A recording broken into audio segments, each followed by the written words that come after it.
In the Oasis, the classrooms were like holodecks. Teachers could take their students on a virtual field trip every day without ever leaving the school grounds. During our world history lesson that morning, for about 45 miles, continue straight.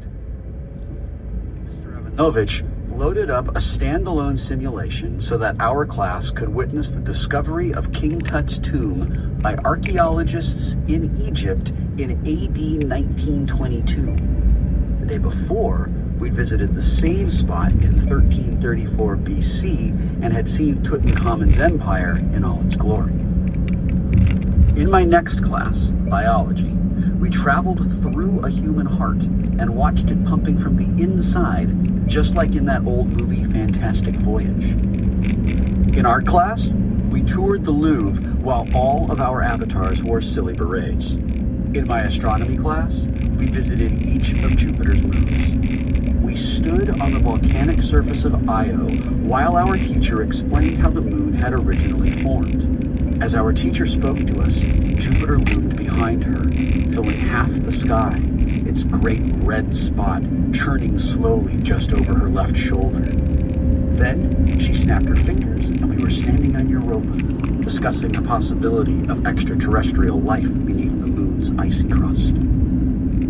I spent my lunch period sitting in one of the green fields bordering the school, staring at the simulated scenery while I munched on a protein bar with my visor on. It beat staring at the inside of my hideout.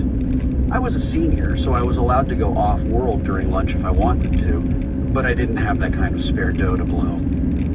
Logging into the Oasis was free, but traveling around inside it wasn't. Most of the time, I didn't have enough credits to teleport off-world and get back to Ludus.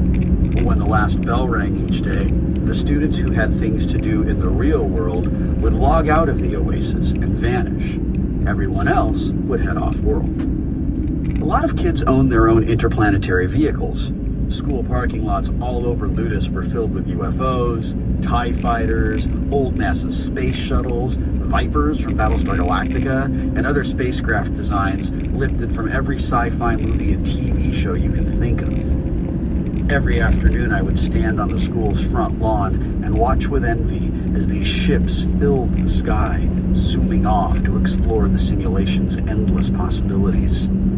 The kids who didn't own ships would either hitch a ride with a friend or stampede to the nearest transport terminal, headed for some off-world dance club, gaming arena, or rock concert.